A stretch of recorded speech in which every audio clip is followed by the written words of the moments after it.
It's scary. It's all scary. Such a pleasure to meet you. I watched only one episode because I didn't want to ruin the surprise.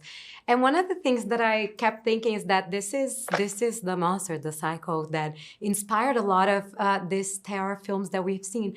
So how is it for you to do your take on this? Really great. I mean, there's never been, I don't think, a really sincere deep dive investigation of who Ed was. There have been a lot of the films. I mean, as you said, Psycho was based on a book called Psycho that was directly based on Ed, but they took a lot of license and fictionalized that and made it their own thing. There's not been a high-level film made actually about Ed Gein before, so it felt kind of like new territory in a way, and always both wonderful to play a real-life character because there's an enormous amount of research that can be done and things that that don't need to be invented in a way another character might, a fictionalized character might be. But then there's also comes the responsibility of that you want to find the truth of it and tell it as honestly as possible. And I think also bringing up the responsibility, because this is someone that committed very serious crimes, when you as an actor have to be the guardian of your character and kind of understand the mindset behind it. How do you deal with that responsibility when bringing that story to now a very huge audience that is watching on Netflix? I mean, I think it's twofold. I think it all comes down to trying to find the truth. Truth is always subjective to a certain degree, but I had to find my version of who I truly believed Ed was and have the courage of conviction to keep that as the guiding principle of it.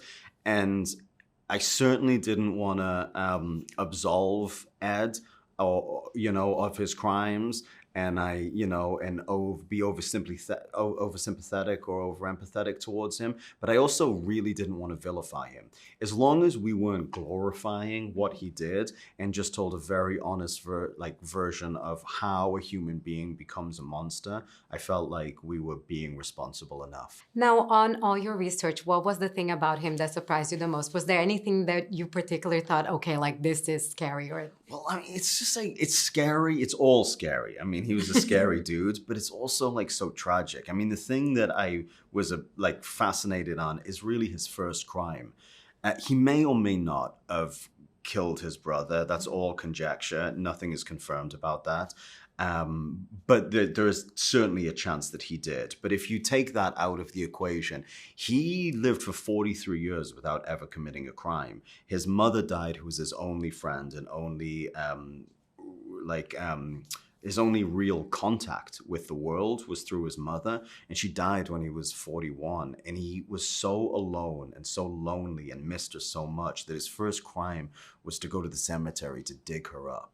Which, that is just an impossibly tragic thing to imagine, the depth of pain and isolation you must be to think that the way to ameliorate that suffering is to go dig up the corpse of your mother who died 2 years ago. I mean, it's about mental illness, it's about tragic loneliness, and it's about this deep, deep love that he couldn't live without. And so that detail was the thing that I went okay, now I kind of am starting to understand who this guy was. Yeah, finding it in the heartbreak, right? Yeah.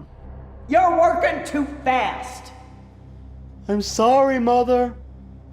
Just go slow and steady. Take your time, sweet boy.